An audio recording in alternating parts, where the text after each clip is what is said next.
वर्षमान पुन समय 10 मिनेट। यसपछि मान्य श्री गोपाल बहादुर बम।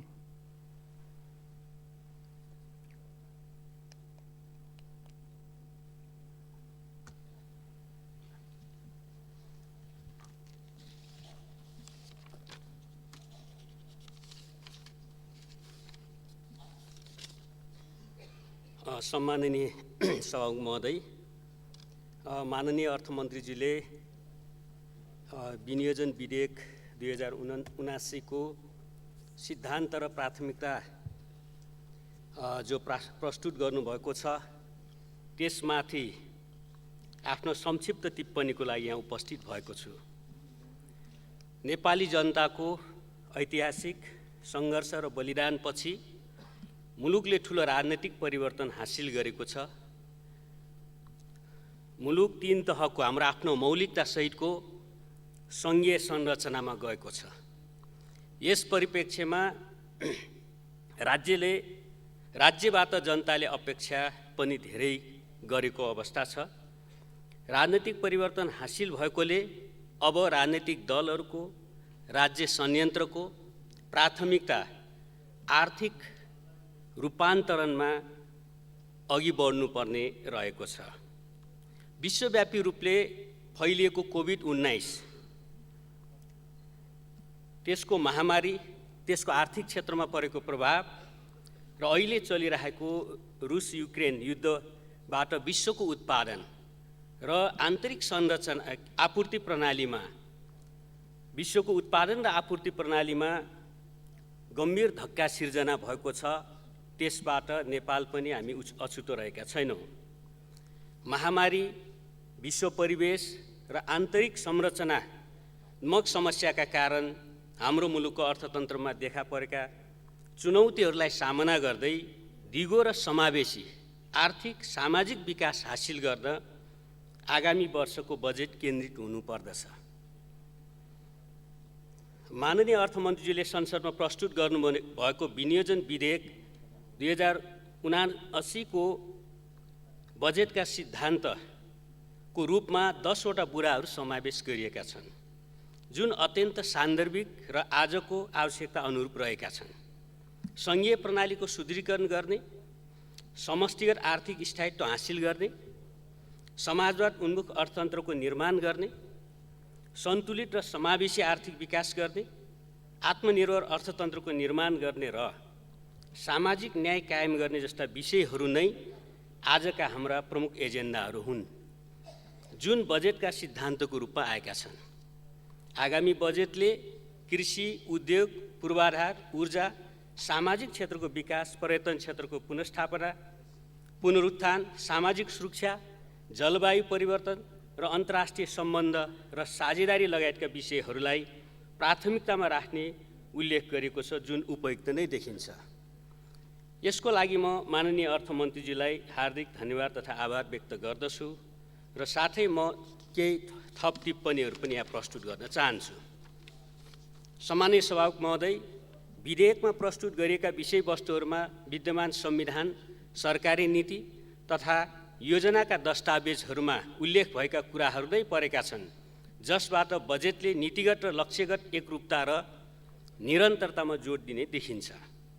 तर सीमित स्रोत साधनबाट जनअपेक्षा र मुलुकको आवश्यकताका सबै कार्यहरू अघि बढाउन नसकिने अवस्थामा सबै विषयहरूलाई प्राथमिकतामा राख्न खोजेकोले यसबाट बजेटले ठिक दिशा लिन नसक्ने हो कि भन्ने देखिन्छ। आन्तरिक उत्पादन र रोजगारी बढाउन कृषि क्षेत्रलाई प्राथमिकतामा राख्न आवश्यक छ। छोटो समयमा ठुलो सङ्ख्यामा रोजगारी सिर्जना गर्न कृषि क्षेत्रमा मात्र सम्भव छ। कृषि क्षेत्रको रूपान्तरणबाट गरिबी निवारण गर्ने, खाद्य सुरक्षा कायम गर्ने, कृषि उपजको आयात प्रतिस्थापन गर्ने र कृषि वस्तुमा आधारित उद्योगहरूको विकास र विस्तार गर्ने जस्ता उद्देश्यहरू पनि एकसाथ हासिल गर्न सकिन्छ। बजेटको प्राथमिकता यस क्षेत्रलाई समेटिएको छ, तर विगतमा पनि प्राथमिकतामा राख्ने गरिएको छ, तर नतिजा नदेखिने गरेको हुनाले यस क्षेत्रमा परिवर्तन महसुस हुने कसरी बनाउने भन्नेमा आगामी बजेटले ध्यान दिनु आवश्यक छ। मुलुकको अर्थतन्त्रमा रहेका संरचनागत समस्याहरूको कारण विकास र समृद्धिका लागि चालिएका कदमहरू प्रभावकारी नहुने, लगानी अनुसार प्रतिफल प्राप्त नहुने, नयाँ समस्याहरू देखा पर्ने र तिनै समस्या समाधानमा मुलुकको स्रोत साधन लगाउनु पर्ने अवस्था छ। यसकारण आगामी आर्थिक वर्षको बजेटले अर्थतन्त्रको संरचनागत समस्या समाधान गर्ने दिशामा केही महत्त्वपूर्ण कदम चाल्ने कुरालाई पनि प्राथमिकतामा राख्नु उपयुक्त हुन्छ, जुन विषय पूर्वोक्त मान्य सदस्यहरूले बारम्बार हाम्रो आयातमुखी अर्थतन्त्र भयो भन्ने यहाँ उठाइएको छ। त्यसैले आयात प्रतिस्थापन गर्दै र उत्पादन वृद्धि गर्ने हाम्रो प्राथमिकता रहनुपर्दछ। खास गरी केही विषयहरू अहिले समकालीन हाम्रो अर्थतन्त्रका समस्याहरूको रूपमा पनि यहाँ उठ्ने गरेका छन्। त्यसमा एउटा कुरा विदेशी ऋण र सहायता परिचालनको विषय हामी कहाँ उठ्ने गरेको छ। यसमा हामी अलिक गम्भीर हुनुपर्ने नै देखिन्छ। हामी 5 वर्ष अगाडि हाम्रो ऋणको अवस्था के थियो र आज कहाँ पुग्यो भन्ने कुरो पनि यहाँ पर्याप्त चर्चा भइसकेको छ। हाम्रो 5 वर्ष अगाडि को ऋण 8 खर्ब करिब 9 खर्ब थियो भने अहिले 18 खर्ब पुगेको छ भन्दा कुल गारसी उत्पादनको 25% को हाराहारीमा रहेको ऋण अहिले 40% भन्दा माथि पुगिसकेको छ। श्रीलङ्काको समस्याको हामी चर्चा गर्छौँ। श्रीलङ्काको एउटा समस्या आर्थिक सङ्कट आउनुमा एउटा समस्या विदेशी ऋण नै हो। श्रीलङ्काले आफ्नो कुल गारसी उत्पादनको 104% बराबरको ऋण लिएको छ। त्यो पनि चाहिँ कमर्सियल ऋण, प्राइभेट सेक्टरबाट ऋण लिएको छ र विदेशी मुद्राको सञ्चिति घट्नुमा या सङ्कट हुनुमा त्यो चाहिँ विदेशी ऋणको दायित्व भुक्तानी गर्नुपर्ने कारण, त्यो कारणले पनि उसका सञ्चिति घटे।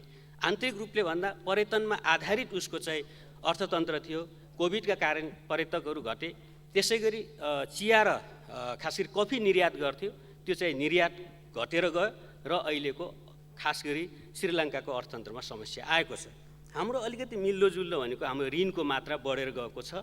5 वर्ष अगाडिको भन्दा दोब्बर भएको छ। हाम्रो वैदेशिक ऋणको चाहिँ भुक्तानी गर्ने या हाम्रो दायित्व 5 वर्षको भन्दा दोब्बर भएर गएको छ।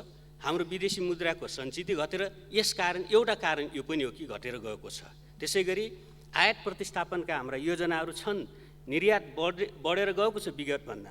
यस वर्षको निर्यातको हेर्दा के देखिन्छ भने यो वर्ष चाहिँ निर्यातमा चाहिँ केही कुरो वृद्धि भएको देखिन्छ, तर त्यो असाध्यै कम छ। 1 खर्बको निर्यात छ, त्यसमा केही प्रतिशत वृद्धि हुँदा चाहिँ 1.5 खर्ब या यो वर्ष 2 खर्बसम्म पुग्ने देखिन्छ। तत्काल नै हामी आयात प्रतिस्थापन गर्ने, तत्कालका हाम्रो प्रतिस्पर्धात्मक क्षेत्रहरू तत्काल छिटै गर्न सकिने क्षेत्र भनेको कृषि नै हो। कृषिमा 3 खर्बभन्दा बढीको जो कृषिजन्य उत्पादन आयात गरिरहेका छौँ, 60% भन्दा बढी हाम्रो जनशक्ति कृषिमा रहेको छ र त्यसलाई हामी अलिकति प्रोत्साहन गर्ने बित्तिकै, त्यहाँ नीतिगत रूपले केही सुधार गर्दा, संरचना रूपले केही सुधार गर्ने बित्तिकै 10औं लाखको रोजगारी हामी 1 वर्षमै या 2 आर्थिक वर्षमै सिर्जना पनि गर्न सक्छौँ र आयात प्रतिस्थापन पनि गर्न सक्छौँ। त्यसले एकैसाथ हाम्रो व्यापार घाटाको सन्तुलन पनि गर्छ, विदेशी मुद्राको सञ्चिति पनि बढाउँछ आदि इत्यादि। त्यसैले जो प्राथमिकता अर्थमन्त्रीले राख्नुभएको छ कृषि क्षेत्रको, त्यो सही नै छ भन्ने लाग्छ। अर्को ऊर्जा क्षेत्र छ। ऊर्जा क्षेत्र गत वर्ष हामीले 22 अर्बको विद्युत आयात गरेछौँ। यस वर्ष अहिलेसम्म 12 अर्बको विद्युत आयात गरिसकेका छौँ र यो वर्ष गत वर्ष हामी झन्डै 2 अर्बको निर्यात गऱ्यौँ। यो वर्ष हामी त्यसलाई बढाएर सायद 5 अर्ब पुर्याउन सक्ने अवस्था छ र तत्काल हामी अहिले बर्खा सिजनमा करिब 6 महिना विद्युतमा अथवा ऊर्जामा हामी आत्मनिर्भर भइसकेका छौँ। यसरी हुँदा हामी यो रिजन, खास गरी भारत, बङ्गलादेश, नेपाल, यो क्षेत्रमा कस्तो हुन्छ भने हाम्रो नदीनालाहरू मौसमी खालका छन्। कम्तीमा पनि बर्खामा भएको पानीको मात्रा हिउँदमा 2/3 घटेर जान्छ। हाम्रा धेरै आयोजना रन अफ रिभर छन्। त्यस अर्थमा हाम्रो 1000 मेगावाटको विद्युत हिउँदमा जाँदा 300 मेगावाटमा झर्छ। र हाम्रो कस्तो भेरिएसन छ भने यसको फेरि राम्रो पक्ष के छ भने भारत बङ्गलादेशमा ऊर्जाको चाहिँ डिमान्ड बढ्ने बेला नेपालमा घटेर जान्छ, नेपालमा बढ्ने बेला ती देशहरूमा घटेर जाने हुन्छ। त्यसो गर्दा हामीले राम्रो मूल्य पनि पाउने र हामीसँग भएको सरप्लस इनर्जी त्यहाँ बेच्न पाउने। किन भन्दा इनर्जी सुरक्षा धेरै महत्त्वपूर्ण कुरा हो। त्यसको लागि हामी कम्ती पनि विकसित देशहरूले के गर्छ भने 1000 मेगावाट डिमान्ड छ भने 1000 मेगावाट त्यसमा रिजर्भमा राख्ने गर्छ। हामीसँग पिक टाइम डिमान्ड 1700-1800 मेगावाट छ। 1800 मेगावाट हामीलाई रिजर्भमा राख्नुपर्ने हुन्छ, किनभने कुनै आयोजनामा समस्या हुने बित्तिकै सप्लाई गर्नुपर्ने हुन्छ। यसरी हेर्दा हामीले चाहिँ त्यो रिजर्भ कसरी भन्दा चाहिँ रिजनल हामी मार्केटबाट हामी गर्न सक्छौँ। हाम्रो जति पनि उत्पादन छिमेकी मार्केटमा बेच्ने हामीलाई चाहिएको बेला लिने गरी हामी चाहिँ इनर्जी मार्केट बनायौँ भने जो हाम्रो पोलिसी पनि छ, सरकारले राम्रो पनि काम गरेको छ, त्यो क्षेत्रमा हामी राम्रो छौँ, प्रतिस्पर्धात्मक छौँ। त्यसो गर्दा निर्यात नै गर्नुहुन्न विद्युत, यो सही कुरो होइन। हामीसँग बढी हुँदा निर्यात गर्ने, कम हुँदा लिने खालको चाहिँ रिजनल्ली एउटा चाहिँ इनर्जीको चाहिँ एउटा स्ट्राटेजी हुनुपर्छ भन्ने मलाई लाग्छ। त्यसो हुँदा चाहिँ ऊर्जा क्षेत्रमा अहिले पनि पिपिएका समस्या भइरहेका कुरा, अरू थुप्रै कुराहरू छन्। त्यसका अतिरिक्त हामीले आफ्नो इनर्जी सुरक्षाको लागि यो जलाशययुक्त आयोजनाहरूमा प्राथमिकता दिनैपर्छ। त्यो कुरो यहाँ प्राथमिकतामा परेको छ, त्यसमा अझ गम्भीर ध्यान जाओस् भन्ने म यहाँ राख्न चाहन्छु। विद्युतीय गाडी, त्यसै गरी भान्सामा विद्युतीय सामग्री लगायतका कुराहरूमा अलिकति प्रोत्साहन गर्ने बित्तिकै हामी चाहिँ झन्डै 1 खर्बको ग्यास जो आयात गरिरहेको छ त्यसलाई प्रतिस्थापन गर्छौँ र हामी त्यसमा आत्मनिर्भर हुन्छ। छिटै हुन सक्ने विषय यिनीहरू हुन्। त्यसो गर्दा विदेशी मुद्राको सञ्चित पनि हामी समस्या हुँदैन, निर्यातलाई आयातलाई पनि प्रतिस्थापन गर्छौँ, केही न केही रूपले आत्मनिर्भरतातिर पनि जान्छौँ। यही क्षेत्रहरूमा गम्भीर ध्यान जाने नै छ। र एउटा मात्रै सभा महोदय अन्तिममा यो शिक्षामा गत वर्ष हाम्रो शिक्षा क्षेत्रमा व्यय कति रहेछ, विदेश गएको हाम्रो रकम 21 अर्ब रहेछ गत वर्ष। यो वर्ष त्यो बढेर 24 अर्ब पुगेको छ। शिक्षा क्षेत्रको लागि मात्रै, पढ्न जानेहरूले लिएर जाने पैसा मात्रै। विदेशी मुद्राको सञ्चितमा अलिकति समस्या त्यसले पनि पारेको छ भन्दा माध्यमिक तहमा हामी आत्मनिर्भर जस्तै भयौँ, गुणस्तरीय भयो हाम्रो।